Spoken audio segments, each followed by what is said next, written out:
बच्चों, अब हम यहाँ पर डाई हाइब्रिड क्रॉस को समझ लेते हैं। तो मेंडल ने क्या किया, देखिए, एक जोड़ी उन्होंने लक्षण लिया कि जो मटर के दाने थे वो कैसे थे, शुद्ध गोल और शुद्ध पीले। ठीक है। दूसरा लिया उन्होंने शुद्ध झुर्रीदार और हरी।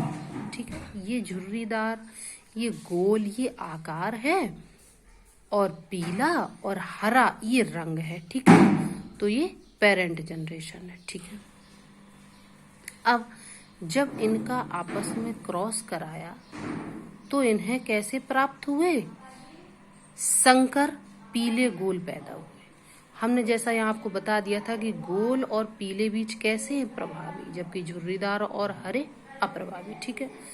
तो हमें देखिए ये सारे कैरेक्टर हैं इसमें इसके भी कैरेक्टर हैं, इसके भी कैरेक्टर हैं, लेकिन दिख कौन रहे हैं, पीले और गोल। तो ये हमें कैसे पीले और गोल मिले, संकर। ठीक है। तो F1 जनरेशन में हमें इन दोनों का क्रॉस कराने पर पीले गोल संकर पौधे प्राप्त हुए। ठीक है। अब F1 जनरेशन के आपस में ही स्वपरागण कराया गया। ठीक है। आपस में इनका जैसा ये एक बना हुआ है युग्म, ऐसा ही एक और युग्म मान लें और इनका आपस में संकर, जैसे ये युग्म यहाँ लिख दे और ऐसा ही एक युग्म हम यहाँ लिख दें। तो इन दोनों का हमने कराया आपस में स्वपरागण। तो जब हमने स्वपरागण कराया तो हमें 4 प्रकार के 16 बीज प्राप्त हुए। ठीक है। जैसा कि आप देख रहे हैं F2 जनरेशन में, ये F2 जनरेशन लिखा है, हमें 16 बीज प्राप्त हुए, लेकिन प्रकार कितने थे, 4।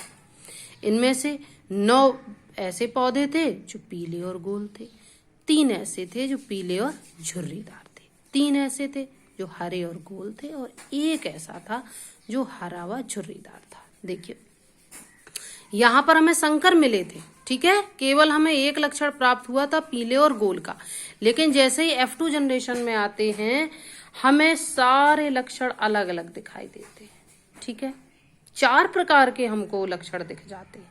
इसका अर्थ ये हुआ कि साथ रहकर भी ये अपने गुण को बनाए रखते हैं और अगली पीढ़ी में उनका स्वतंत्र प्रदर्शन करते हैं।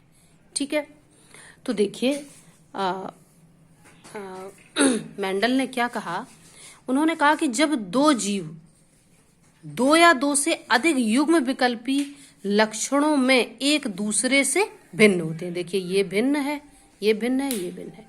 जब लक्षण भिन्न होते हैं तो उनमें से एक लक्षण की वंशागति दूसरे लक्षणों की उपस्थिति पर कोई प्रभाव नहीं डालती है। देखो साथ में थे, लेकिन इसकी उपस्थिति ने इसकी उपस्थिति पर और इसकी उपस्थिति ने इसकी उपस्थिति पर कोई प्रभाव नहीं डाला। अगर प्रभाव डालते तो हमें अगली पीढ़ी में ये स्पष्ट कैसे दिखाई देते।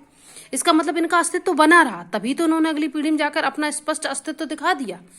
तो यही नियम है स्वतंत्र अभिवन का नियम, कि ये अपने लक्षणों का स्वतंत्र प्रदर्शन करते हैं, मिक्सअप नहीं होने देते, कोई लक्षण दूसरे लक्षणों के प्रभाव को समाप्त नहीं कर पाता है।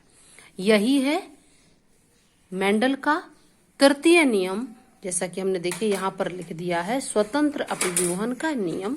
इंग्लिश में इसको लॉ ऑफ इंडिपेंडेंट असॉर्टमेंट भी कहते हैं। ठीक है।